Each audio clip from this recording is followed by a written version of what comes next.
A very good day to all traders. This is Rain. I'm the founder of Forex Academy Private Limited.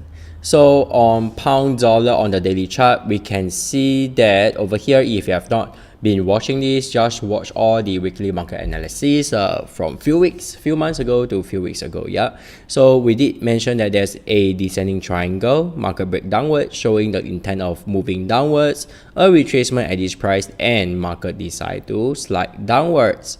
Alright, so head down to 4-hour chart. On the 4-hour chart, nothing much, go into consolidation. And 1-hour chart, this is what happened. Mainly, I believe is because 7th of June will be the day that Theresa May is going to resign as a Prime Minister. So let me share with you my analysis. Look like this bullish shark is most likely going to happen at 1.2372. So I'll watch closely on that. Back to the 4-hour chart, it could be something related to the election results. Yep.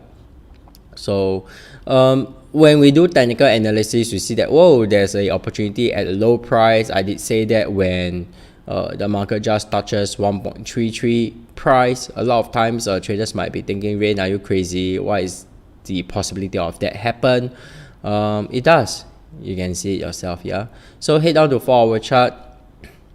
Alright, so having the sell zone broken below and close below the price, I'm waiting for it to hit back up to the sell zone for a opportunity to short the market and even a potential of extending it even further down. So that's all I have for you today. Take note, these are coming Wednesday, our Facebook Live. That might be a change of time, so best is to follow us our Facebook page on www.facebook.com/forex100.org so you get informed when we go live. Till then, remember, always plan your trade, your plan, and I'll see you soon on the next video.